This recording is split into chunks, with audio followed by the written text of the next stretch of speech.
આગળ મિત્રો અહીંયા તાજેતરમાં જે બી ઘટનાઓ બનેલી છે તેના ફોટોગ્રાફ અહીંયા આપેલા છે. તો આગળ આપણે વાત કરીએ સ્પર્ધાત્મક પરીક્ષાની લેટેસ્ટ માહિતી અને ફ્રી મટીરિયલ તેમજ રેગ્યુલર કરંટ અફેર મેળવવા માટે અહીંયા ક્લિક કરો. તો મિત્રો અહીંયા જે લિંકો આપેલી છે તેના ઉપર ક્લિક કરી અને તમે આઈસી ના વિડીયો જોઈ શકશો. આગળ વાત કરીએ સંપાદક વિશે, તો સંપાદક છે મૌલિક ગોધિયા અને લેખક છે વિપુલસિંહ વાળા. ત્યારબાદ મિત્રો ટાઈમલાઈન એટલે કે અનુક્રમણિકા આપેલી છે જે તમે જોઈ શકો છો. તો મિત્રો નીચે સ્ક્રોલ કરીશું તો આગળ આપેલું છે કે આ પીએસઆઈ કોન્સ્ટેબલ વિશેની એક ઓફર આપેલી છે જે તમે જોઈ શકો છો. આ ડિસ્કાઉન્ટનો આજે છેલ્લો દિવસ છે એવું પણ લખેલું છે. ત્યારબાદ અહીંયા આ ઓફરની લિમિટ આપેલી છે કે આ ઓફરનો આજે રાત્રે 12 વાગ્યા સુધી જ લાભ તમે લઈ શકશો. તો મિત્રો એની અંદર 10,000ની જે કોર્સ છે તે તમને માત્ર ને માત્ર 3,999 ની અંદર આપવામાં આવે છે અને તેની વેલિડિટી રહેશે 1 વર્ષની. આગળ વાત કરીએ તો 7 ડિસેમ્બર 2025 અને રવિવારનું કરંટ અફેર આપેલું છે. દિવસ મેમોની વાત કરવામાં આવે તો 7 ડિસેમ્બરને સશસ્ત્ર સેના ધ્વજ દિવસ તરીકે ઉજવવામાં આવે છે અને આંતરરાષ્ટ્રીય નાગરિક ઉડ્ડયન દિવસ તરીકે પણ ઉજવવામાં આવે છે. આરબીઆઈ રેપો રેટની અંદર 25 બેઝિસ પોઈન્ટનો ઘટાડો કર્યો છે અને તાજેતરની અંદર RBI monetary policy committee MPC ની બેઠક 3 ડિસેમ્બરથી 4 ડિસેમ્બર 2025 દરમિયાન યોજાઈ હતી. આરબીઆઈના ગવર્નર શ્રી સંજય મલ્હોત્રાએ 3 દિવસની એમપીસીની બેઠક પછી રેપો રેટની અંદર 25 બેઝિસ પોઈન્ટની અંદર ઘટાડો જાહેર કર્યો છે. આમ અગાઉ રેપો રેટની અંદર 5.50% હતો જે હવે 0.25% ઘટાડીને 5.25% કર્યું છે. આ ઉપરાંત સ્ટેન્ડિંગ ડિપોઝિટ ફેસિલિટી એસડીએફ ઘટીને 5% થઈ ગઈ છે અને એમએસએફ અને બેંક રેટ હવે 5.50% પર છે. જુલાઈ સપ્ટેમ્બર ક્વાર્ટરની અંદર દેશમાં જીડીપી ગ્રોથ રેટ વધીને 8.2% પર પહોંચી ગયો છે. આરબીઆઈ વર્તમાન આર્થિક પરિસ્થિતિને ગોલ્ડી લોક તબક્કો તરીકે ઓળખાવ્યો છે જે નીચા ફુગાવા અને જીડીપી વૃદ્ધિ દ્વારા વર્ગીકૃત થયેલ છે. અર્થતંત્રની અંદર ગોલ્ડી લોક્સ તબક્કો શું છે? તો અર્થતંત્રની અંદર ગોલ્ડી લોક્સ તબક્કો એવી પરિસ્થિતિનો ઉલ્લેખ કરે છે જેમાં અર્થતંત્ર સંપૂર્ણપણે સંતુલિત હોય છે, વૃદ્ધિ મજબૂત અને ટકાઉ હોય છે અને ફુગાવો નબળી માંગ અથવા ડિફ્લેશનરી જોખમની અંદર ફસાયા વિના ઓછો સ્થિર રહે છે. આગળ વાત કરવામાં આવે ડિસેમ્બર 2025 ની અંદર આરબીઆઈ ગવર્નરે ભારતના અર્થતંત્રને દુર્લભ ગોલ્ડી લોક તબક્કો ગણાવ્યો હતો કારણ કે 2025-26 ના બીજા ક્વાર્ટરમાં વૃદ્ધિ 8.2% હતી જ્યારે ફુગાવો ક્વાર્ટર 2 ની અંદર સરેરાશ 1.7% હતો. ઓક્ટોબર 2025માં ઘટીને 0.3% થયો હતો. ગોલ્ડી લોક્સની તબક્કાની અંદર મધ્યસ્થ બેંકો પાસે ઘણીવાર દાવપેચ કરવા માટે વધુ જગ્યા હોય છે. તેઓ વૃદ્ધિને વેગ આપવા માટે લાંબા સમય સુધી દર ઓછા રાખી શકે છે અથવા અનુકૂળ ચક્રને લંબાવવા માટે દર ઘટાડી શકે છે. આ એક કામચલાઉ આદર્શ વિન્ડો છે જેને નીતિ નિર્માતાઓ સુરક્ષિત રાખવા અને લંબાવવાનો પ્રયાસ કરે છે. આગળ વાત કરવામાં આવે આરબીઆઈ બેંકના વર્તમાન દરો વિશે. તો રેપો રેટ છે 5.25%, એસડીએફ છે 5%, એમએસએફ છે 5.50%, બેંક રેટ છે 5.50%, સીઆરઆર 3% અને એસએલઆર છે 18%. આગળ વાત કરવામાં આવે તો રિઝર્વ બેંક જે દરે અન્ય બેંકોને ધિરાણ કરે છે તે દરને રેપો રેટ કહે છે, જ્યારે રિઝર્વ બેંક અન્ય બેંકો પાસેથી જે દરે ધિરાણ લે છે તેને રિવર્સ રેપો રેટ કહેવામાં આવે છે. સીઆરઆર નું પૂરું નામ તો કેશ રિઝર્વ રેશિયો છે અને એસએલઆર નું પૂરું નામ સ્ટેચ્યુટરી લિક્વિડિટી રેશિયો છે. એમએસએફ નું પૂરું નામ માર્જિનલ સ્ટેન્ડિંગ ફેસિલિટી છે. આગળ વાત કરવામાં આવે નાણાકીય નીતિ સમિતિ એમપીસી શું છે? તો આરબીઆઈ એક્ટ 1934 ના સુધારેલા 2016માં કલમ 46 ઝેડબી હેઠળ કેન્દ્ર સરકારને 6 સભ્યોની મોનિટરી પોલિસી કમિટી એમપીસી ની રચના કરવાની સત્તા આપવામાં આવી છે અને મોનિટરી પોલિસી કમિટી ફુગાવાના લક્ષ્યને હાંસલ કરવા માટે જરૂરી નીતિગત વ્યાજ દર રેપો રેટ નક્કી કરે છે. આગળ વાત કરવામાં આવે તો એમપીસી ની રચના તો કલમ 45 ઝેડબી માં જણાવ્યા મુજબ એમપીસી માં 6 સભ્યો હશે અને આરબીઆઈ ગવર્નર તેના હોદ્દેદાર અધ્યક્ષ તરીકે રહેશે. બી છે નાણાકીય નીતિના પ્રભારી ડેપ્યુટી ગવર્નર. સી છે સેન્ટ્રલ બોર્ડ દ્વારા નોમિનેટ કરવામાં આવનાર બેંકના અધિકારી. ડી છે કે કેન્દ્ર સરકાર દ્વારા 3 વ્યક્તિની નિમણૂક કરવામાં આવશે. આગળ વાત કરવામાં આવે નોંધની તો નિમણૂકની આ શ્રેણી ક્ષમતા, પ્રાથમિકતા અને સ્થાયી અર્થશાસ્ત્ર અને બેન્કિંગ અથવા નાણાકીય નીતિના ક્ષેત્રની અંદર જ્ઞાન અને અનુભવ ધરાવતા વ્યક્તિઓમાં હોવી જોઈએ. આગળ વાત કરવામાં આવે તો નાણાકીય નીતિના ઘટકો. તો નાણાકીય નીતિના અમલીકરણ માટે ઘણા પ્રત્યક્ષ અને પરોક્ષ સાધનો અને ઘટકોનો ઉપયોગ થાય છે, જે નીચે મુજબ છે. જેમ કે repo rate, standing deposit facility SDF દર, માર્જિનલ સ્ટેન્ડિંગ ફેસિલિટી એમએસએફ દર, liquidity adjustment facility LAF, corridor, reverse repo rate, bank rate, reverse ratio, statutory liquidity ratio, open market operations. આગળ વાત કરવામાં આવે રશિયાના રાષ્ટ્રપતિ વ્લાદિમીર પુતિનની ભારત મુલાકાત અને 23મું ભારત રશિયા વાર્ષિક શિખર સંમેલન. આગળ વાત કરવામાં આવે તો તાજેતરની અંદર રશિયાના રાષ્ટ્રપતિ શ્રી વ્લાદિમીર પુતિન નવી દિલ્હીની અંદર 23માં ભારત રશિયા વાર્ષિક શિખર સંમેલન માટે ભારતની મુલાકાતે આવ્યા હતા અને આ મુલાકાત દરમિયાન બંને દેશોએ સંરક્ષણ, વેપાર અને અર્થતંત્ર, સંસ્કૃતિ, આરોગ્ય સંભાળ અને શિક્ષણ ક્ષેત્રે કરારો પર હસ્તાક્ષર કર્યા હતા. આ મુલાકાત બદલતા વૈશ્વિક ભૂરાજનીતિ વચ્ચે આવી છે, જેમાં રશિયા પર પ્રતિબંધો, ભારત પર યુએસ ટેરિફ દબાણ અને વૈશ્વિક ઉર્જા અસ્થિરતાનો સમાવેશ થાય છે. આગળ વાત કરવામાં આવે મુખ્ય પરિણામોની. તો 23માં ભારત રશિયા વાર્ષિક શિખર સંમેલનના મુખ્ય પરિણામો નીચે મુજબ છે. જેમ કે મેન પાવર મોબિલિટી. ભારત અને રશિયાને મેન પાવર મોબિલિટી કરાર કર્યો છે. આનાથી બંને દેશોના નાગરિકો અસ્થાયી રૂપે એકબીજાના દેશની અંદર કામ કરી શકશે. આગળ વાત કરવામાં આવે જો કોઈ ભારતીય દેશ રશિયાની અંદર અથવા કોઈ રશિયન ભારતની અંદર કામ કરવા માંગે છે તો તે હવે વધુ સરળ બનશે. આ સાથે ગેરકાયદેસર રીતે અવર જવર પર પણ મજબૂત રોક લાગશે. આગળ વાત કરવામાં આવે વ્યૂહાત્મક ભાગીદારીને મજબૂત બનાવવી. ભારત અને રશિયા વ્યૂહાત્મક ભાગીદારી ઘોષણા 2025મી વર્ષગાંઠ પર તેમની ખાસ અને વિશેષાધિકૃત વ્યૂહાત્મક ભાગીદારીની પુષ્ટિ કરી છે તથા સંરક્ષણ, આરોગ્ય સંભાળ અને વેપાર અને સંસ્કૃતિની અંદર 16 કરારો પર હસ્તાક્ષર કર્યા છે. ભારત અને રશિયાને યુરેશિયન ઇકોનોમિક યુનિયન સાથે મુક્ત વેપાર કરાર એફટીએને ઝડપી બનાવવા સંમતિ આપી હતી તથા વ્યૂહાત્મક આર્થિક સહયોગને વિસ્તૃત કરવા માટે કાર્યક્રમ 2030 અપનાવ્યો અને 2030 સુધીની અંદર 100 બિલિયન અમેરિકન દ્વિપક્ષીય વેપારનું લક્ષ્ય નક્કી કર્યું હતું. બંને પક્ષો ચૂકવણી પ્રણાલીઓ પર સહયોગને વધુ ગાઢ બનાવવા, રોકાણના બાકી રહેલા મુદ્દાઓને ઉકેલવા અને ઉર્જાને તેમની ભાગીદારીના મુખ્ય સ્તંભ તરીકે પુનઃપુષ્ટિ કરવા સંમત થયા હતા. આગળ વાત કરવામાં આવે કનેક્ટિવિટી અને ટ્રાન્સપોર્ટ પહેલની. ભારત અને રશિયા ધ્રુવીય જળ નેવિગેશન માટે તાલીમ નિષ્ણાતો સાથે આંતરરાષ્ટ્રીય ઉત્તર-દક્ષિણ પરિવહન કોરિડોર આઈએનએસટીસી, ચેન્નઈ વ્લાદિવોસ્તોક દરિયાઈ માર્ગ અને ઉત્તરીય સમુદ્ર માર્ગ એનએસઆર સહિત મુખ્ય કનેક્ટિવિટી કોરિડોર પર સહયોગને વધુ ગાઢ બનાવવા સંમત થયા હતા. આગળ વાત કરવામાં આવે રશિયાના દૂર પૂર્વ અને આર્કટિકની અંદર સહયોગ. ભારત અને રશિયાએ ઉર્જા, ખાણકામ, કૃષિ અને દરિયાઈ પરિવહન જેવા ક્ષેત્રોને આવરી લેતા 2024-2029 સહકાર માળખા દ્વારા માર્ગદર્શન આપીને દૂર પૂર્વ અને આર્કટિકની અંદર વેપાર અને રોકાણ જોડાણને વધુ ગાઢ બનાવવા સંમતિ આપી હતી. બંને પક્ષોએ એનએસઆર પર વધતા સહયોગ પર પણ પ્રકાશ પાડ્યો હતો અને નિયમિત આર્કટિક પરામર્શની પુષ્ટિ કરી હતી, જેમાં ભારત આર્કટિક કાઉન્સિલની અંદર નિરીક્ષક તરીકે વધુ સક્રિય ભૂમિકા ભજવવા માટે તૈયાર છે. આગળ વાત કરવામાં આવે ખાતર કરાર વિશે. તો ભારત અને રશિયાની મોટી ખાતર કંપનીઓ વચ્ચે એક મહત્વપૂર્ણ કરાર થયો છે. આમાં રશિયાની ઉરલકેમ અને ભારતની Rashtriya chemicals and fertilisers limited RCF, national fertilisers limited અને ઇન્ડિયન પોટાશ લિમિટેડ સામેલ છે. આ કરારનો હેતુ ભારતની અંદર ખેડૂતોને સમયસર અને પર્યાપ્ત માત્રાની અંદર ખાતર ઉપલબ્ધ કરાવવાનો છે. કરાર હેઠળ રશિયાની ઉત્તરલેમ ભારતને મોટી માત્રાની અંદર યુરિયા, પોટાશ, ફોસ્ફેટ અને અન્ય ખાતરોનો સતત પુરવઠો પૂરો પાડે છે. આગળ વાત કરવામાં આવે તો આનાથી ભારતની અંદર ખેડૂતોને ખાતરની અછતનો સામનો કરવો પડશે નહીં અને આ લાંબી ભાગીદારીથી ભારતને ખાતર સ્થિર અને નિયંત્રિત કિંમતો પર મળી શકશે. ભારતીય કંપનીઓ અને ઉરલકેમ મળીને ટેકનોલોજી, કાચો માલ અને ઉત્પાદનની અંદર સહયોગ વધારશે. આગળ વાત કરવામાં આવે નાગરિક, પરમાણુ અને અવકાશ સહયોગ.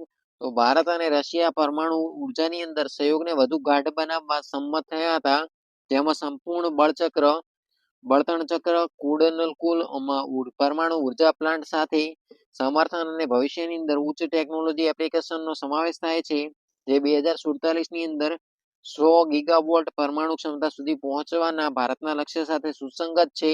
બંને પક્ષોએ માનવ અવકાશ ઉડાન, ઉપગ્રહ નેવિગેશન અને ગ્રહોની શોધખોળને આવરી લેતા શાંતિપૂર્ણ અવકાશ સહયોગ ઈસરો ભાગીદારીને મજબૂત બનાવવાનું સ્વાગત કર્યું હતું. આગળ વાત કરવામાં આવે લશ્કરી સહયોગની, તો સંરક્ષણ સંબંધોને પુનઃસ્થાપિત કર્યા. ભાગીદારી હવે સંયુક્ત સંશોધન અને વિકાસ, સહવિકાસ અને અદ્યતન લશ્કરી પ્રણાલીનો સહ ઉત્પાદન તરફ આગળ વધી રહી છે. બંને પક્ષોએ ભારત રશિયા આંતર સહકારી સહયોગ આયોગ અને મિલિટરી ટેકનિકલ કોર્પોરેશન ના પરિણામોનું સ્વાગત કર્યું અને રશિયન મૂળ પ્લેટફોર્મ માટે સ્પેર પાર્ટ અને સાધનોના મેક ઇન ઇન્ડિયા ઉત્પાદનને વેગ આપવા માટે સંમતિ આપી, જેમાં મિત્ર દેશોએ નિકાસનો પણ સમાવેશ થાય છે. આગળ વાત કરવામાં આવે બહુપક્ષીય સહયોગ વિશે, તો રશિયાએ યુએનએસસીમાં કાયમી બેઠક માટેની ભારતની માંગને સમર્થન આપ્યું અને 2026ની અંદર ભારતની બ્રિક્સ અધ્યક્ષતા માટે સંપૂર્ણ સમર્થનની ખાતરી આપી હતી. આગળ વાત કરવામાં આવે Russia international big cat alliance IBCA માં જોડાવા માટે ફ્રેમવર્ક કરાર અપનાવ્યો હતો. ભારતે ઇન્ટરનેશનલ સોલાર એલાયન્સ અને ક્રોએશિયલ ડિઝાસ્ટર રેઝિલિયન્ટ ઇન્ફ્રાસ્ટ્રક્ચર CDRI માં જોડાવા માટે રશિયાનું સ્વાગત કર્યું હતું. ઓછી કાર્બન ટેકનોલોજી, આબોહવા અને નાણાકીય સહાય અને પેરિસ કરારની કલમ 6 ના અમલીકરણ પર સહયોગને વધુ ગાઢ બનાવવા સંમત થયા હતા. આગળ વાત કરવામાં આવે આતંકવાદ વિરોધી પ્રતિબદ્ધતાઓ, તો બંને પક્ષોએ પહેલગામ 2025 અને ક્રોકર્સ સિટી હોલ 2024માં તાજેતરના હુમલાઓની નિંદા કરી હતી. યુએન સૂચિબદ્ધ તમામ આતંકવાદી જૂથો સામે કાર્યવાહી કરવાની હાકલ કરી અને આંતરરાષ્ટ્રીય કાયદાની અંદર મૂળ રહેલા શૂન્ય સહિષ્ણુતા અભિગમની જરૂરિયાત પર પ્રકાશ પાડ્યો હતો. તેમણે આંતરરાષ્ટ્રીય આતંકવાદ પર વ્યાપક સંમેલનને અંતિમ સ્વરૂપ આપવાનું સમર્થન કર્યું હતું અને સંયુક્ત રાષ્ટ્રના ઠરાવોના કડક અમલીકરણ પર ભાર મૂક્યો હતો. આગળ વાત કરવામાં આવે જહાજ નિર્માણ, તો ભારત અને રશિયાએ શિપિંગ, પોર્ટ્સ અને જહાજ નિર્માણ અને આર્કટિક સહયોગને મજબૂત કરવા માટે એક નવો કરાર કર્યો હતો. બંને દેશો જહાજ બનાવવા, સમારકામ, ટેકનોલોજી શેર કરવા અને તાલીમમાં ભાગીદાર કરશે. રશિયાએ પ્રસ્તાવ મૂક્યો છે કે આર્કટિક ક્લાસ જહાજો સાથે મળીને બનાવવામાં આવે છે. ભારતની અંદર એવા જહાજોનું નિર્માણ કરવામાં આવશે જે બર્ફીલા આર્કટિક અને નોર્ધન સી રૂટ જેવા દરિયાઈ માર્ગોની અંદર કામ કરી શકે. આગળ વાત કરવામાં આવે રિલોસ એગ્રીમેન્ટ, તો રશિયાએ રાષ્ટ્રપતિ શ્રી વ્લાદિમીર પુતિનની ભારત મુલાકાત પહેલા ભારત માટે સાથે reciprocal exchange of logistic support RELOS કરારને સત્તાવાર રીતે મંજૂરી આપી દીધી હતી. રિલોસ એગ્રીમેન્ટ શું છે? તો reciprocal exchange of logistic agreement RELOS એ ભારત અને રશિયા વચ્ચેનો દ્વિપક્ષીય લશ્કરી લોજિસ્ટિક્સ કરાર છે, જે તેમના સશસ્ત્ર દળોને રિફ્યુલિંગ, સમારકામ, પુરવઠો, બર્થિંગ અને જાળવણી માટે એકબીજાની લશ્કરી સુવિધાઓ સુધી પહોંચવાની મંજૂરી આપે છે. આ કરાર ભારત અને રશિયા બંને માટે સંયુક્ત કામગીરી અને લાંબા અંતરના મિશનને વધુ કાર્યક્ષમ અને ખર્ચ અસરકારક બનાવવા લશ્કરી લોજિસ્ટિક સપોર્ટને સુવ્યવસ્થિત કરવા માટે રચાયેલ છે. આ કરાર ભારત રશિયા સંરક્ષણ સહયોગને નોંધપાત્ર રીતે મજબૂત બનાવે છે અને ભારતની વ્યૂહાત્મક પહોંચને ઇન્ડો પેસિફિકથી આર્કટિક અને યુરેશિયન પ્રદેશો સુધી વિસ્તૃત કરે છે. આગળ વાત કરવામાં આવે રિલોસ કરારના ઉદ્દેશો, તો રિફ્યુઅલિંગ, સમારકામ, લોજિસ્ટિકલ સપોર્ટ માટે એકબીજાના લશ્કરી થાણાઓ, બંદરો અને એરફિલ્ડ્સ સુધી પારસ્પરિક પ્રવેશ પૂરો પાડવો.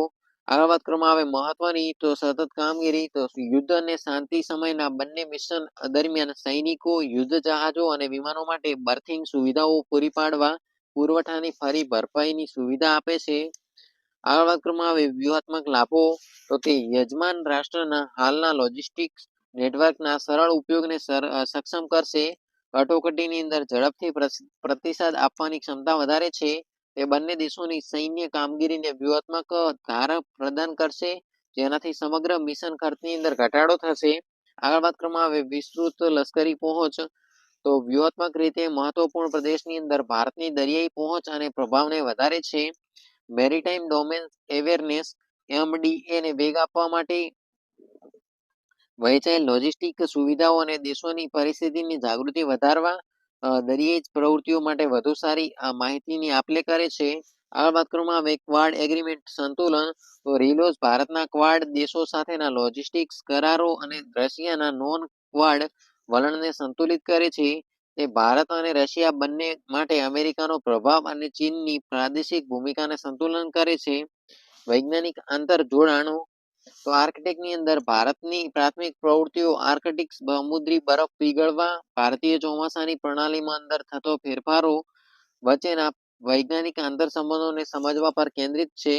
આગળ વાત કરવામાં આવે વિવિધ દેશો સાથે ભારતના લોજિસ્ટિક કરારો, તો કરારની વિગતોની વાત કરવામાં આવે તો અમેરિકા ગ્લોમલા, ભારત અને અમેરિકા વચ્ચે લશ્કરી ગુપ્ત માહિતીની વહેંચણીને સરળ બનાવવા માટે 2002 ની અંદર general security of military information agreement GSOMIA પર હસ્તાક્ષર કરવામાં આવ્યા હતા.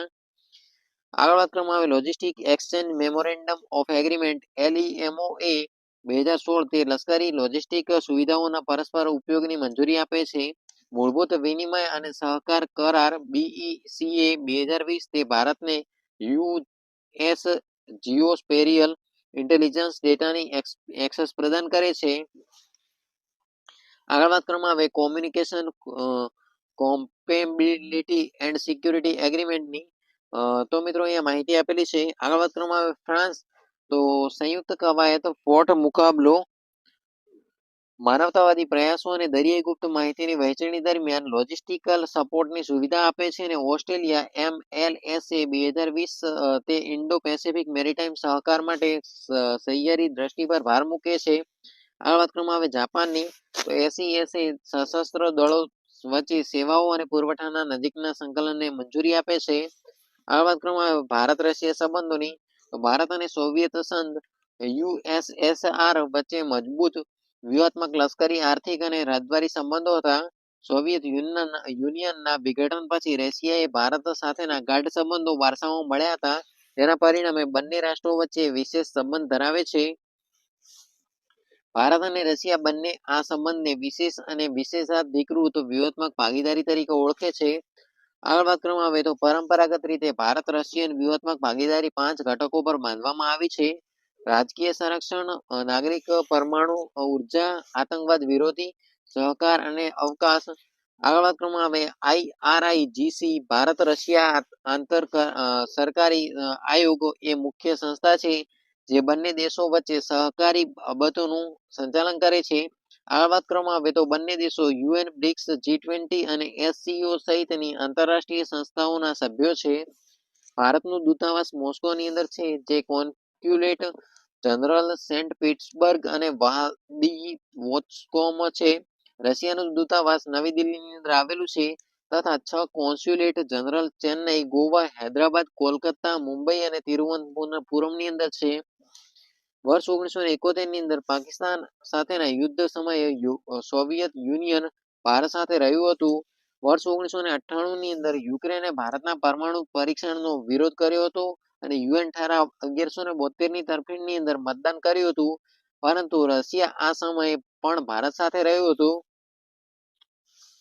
આગળ વાત કરવામાં આવે ભારત રશિયા લશ્કરી સંબંધોની, તો આઝાદી પછી તરત જ ભારત તેના શસ્ત્રોની આયાત માટે અંગ્રેજો અને અન્ય પશ્ચિમી દેશો પર લગભગ સંપૂર્ણપણે નિર્ભર રહ્યું હતું. જોકે સમય જતાં આ નિર્ભરતા ઘટી ગઈ હતી અને 1970 ના દાયકાથી ભારત USSR એટલે કે હવે રશિયા પાસેથી સંખ્યાબંધ શસ્ત્ર પ્રણાલીઓની આયાત કરી રહ્યું છે.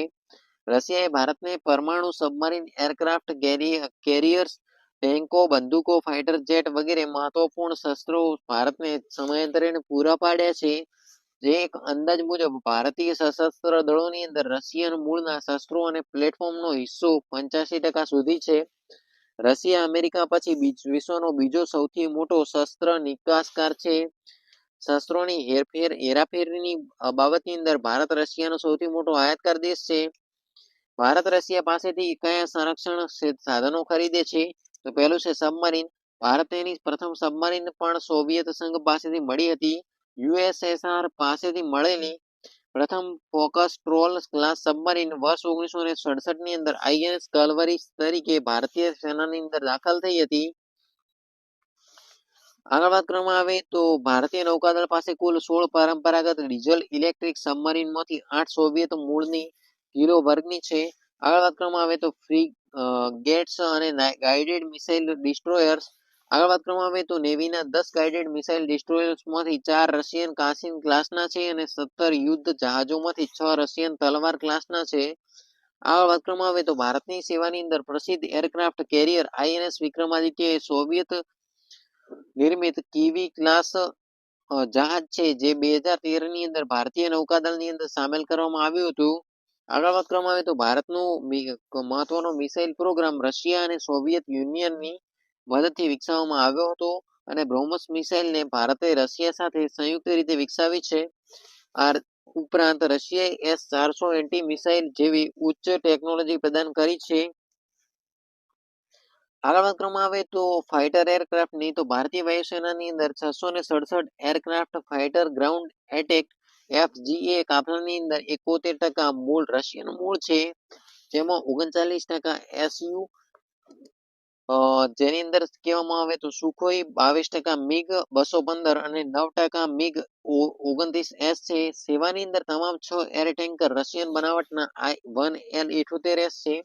યુદ્ધ ટેન્કની વાત કરવામાં આવે તો મુખ્યત્વે રશિયન T-72M1 66% અને T-90S 30% થી બનેલી છે.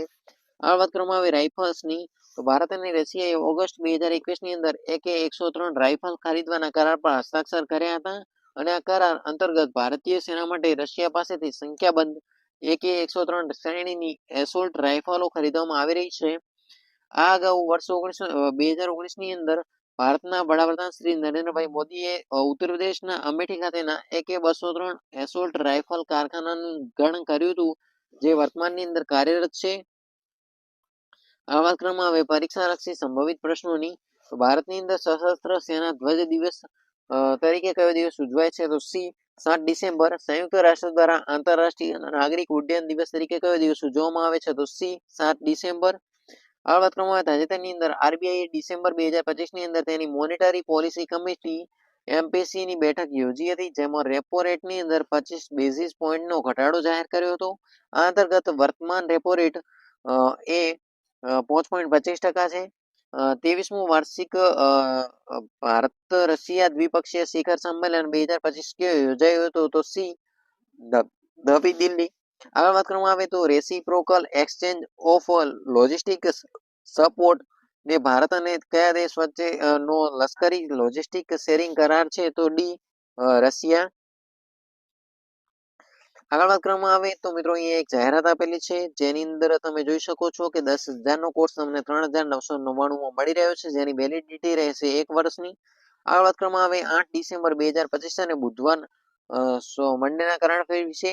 દિવસ મહિમાની વાત કરવામાં આવે તો 8 ડિસેમ્બરને સબમરીન દિવસ કહેવામાં આવે છે અને તેને સાર્ક સ્થાપના દિવસ તરીકે ઉજવવામાં આવે છે. સબમરીન દિવસની વાત કરવામાં આવે તો ભારતીય નૌસેના દ્વારા દર વર્ષે 8 ડિસેમ્બરના રોજ સબમરીન દિવસની ઉજવણી કરવામાં આવે છે અને ભારતીય નૌસેનાની પ્રથમ સબમરીન INS કલવરી ને 8 ડિસેમ્બર 1967 ના રોજ ભારતની નૌસેનામાં સામેલ કરવામાં આવી હતી. આથી આ દિવસની ભારતની અંદર નૌસેના દ્વારા દર વર્ષે 8 ડિસેમ્બરના રોજ આ દિવસ ઉજવાય છે. આગળ વાત કરવામાં આવે સાર્ક સ્થાપના દિવસ વિશેની તો દક્ષિણ એશિયાઈ ક્ષેત્રીય સહયોગ સંગઠન the South Asian association for regional corporation સાર્કની સ્થાપના 8 ડિસેમ્બર 1985 ના રોજ બાંગ્લાદેશના ઢાકા ખાતે કરવામાં આવી હતી. આ વાત કરવામાં આવે તો 8 ડિસેમ્બર 1985 ના રોજ બાંગ્લાદેશના ઢાકા ખાતે યોજાયેલી આ સંગઠનની પ્રથમ શિખર પરિષદની અંદર ભારતના, બાંગ્લાદેશના, નેપાળ, ભૂટાન, શ્રીલંકા, માલદીવ અને પાકિસ્તાન એમ કુલ 7 દેશો દ્વારા આ સંગઠનની સ્થાપના કરવામાં આવી હતી. આગળ વાત કરવામાં આવે તો ત્યારબાદ એપ્રિલ 2007 ની અંદર ભારતના નવી દિલ્હી ખાતે યોજાયેલા સાર્ક દેશોની અંદર 14મા સંમેલનની અંદર આ સંગઠનના 8મા સભ્ય દેશ તરીકે અફઘાનિસ્તાનનો સમાવેશ થયો હતો અને સાર્કનું વડું મથક નેપાળના કાઠમંડુ ખાતે આવેલું છે અને વિશ્વની કુલ વસ્તીની અંદર 21% લોકો સાર્ક દેશની અંદર રહે છે.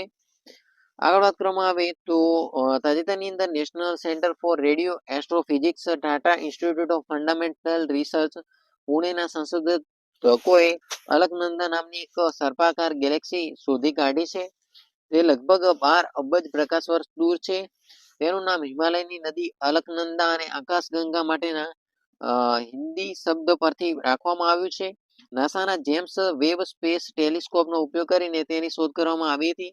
અને આ ગેલેક્સી પાઠ્યપુસ્તક સર્પાકાર રચના અને ટેક્સ્ટ બુક સ્પાઇરલ સ્ટ્રક્ચર રચના દર્શાવે છે. તેમાં બે સ્પષ્ટ સર્પાકાર હાથ અને તેજસ્વી મધ્યમાર્ગ છે, જે આકાશગંગા જેવું દેખાય છે. આગળ વાત કરવામાં આવે હરિભાઉ શક્તિ કવાયત ભારત મલેશિયા. તો તાજેતરની અંદર રાજસ્થાનના મહાજન ફિલ્ડ ફાયરિંગ રેન્જની અંદર હરિભાઉ શક્તિ કવાયતની 5મી આવૃત્તિ યોજાઈ હતી. અને હરિભાઉ શક્તિ કવાયત ભારત અને મલેશિયા વચ્ચેનો સંયુક્ત લશ્કરી અભ્યાસ છે. આ કવાયતની અંદર ભારતીય ટુકડીનું પ્રતિનિધિત્વ મુખ્યત્વે ડોગરા રેજિમેન્ટના સૈનિકોએ કર્યું હતું.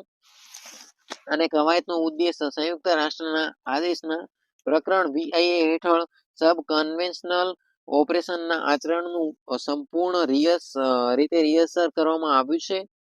આ કવાયતની અંદર બંને પક્ષો હેલિપેડ સુરક્ષિત કરવા અને આતંકવાદ વિરોધી કામગીરી દરમિયાન અકસ્માતગ્રસ્ત લોકોને બહાર કાઢવા માટેનું રિહર્સલ કરવામાં આવ્યું હતું. અને આ કવાયત બંને રાષ્ટ્ર વચ્ચે મજબૂત દ્વિપક્ષીય સંબંધોને પ્રોત્સાહન આપે છે. 2012ના શરૂ થયેલ આ કવાયત ભારતની એક એક્ટ ઈસ્ટ નીતિ અને વૈશ્વિક શાંતિ જાળવણી માળખા પ્રત્યેની પ્રતિબદ્ધતાને મજબૂત બનાવે છે.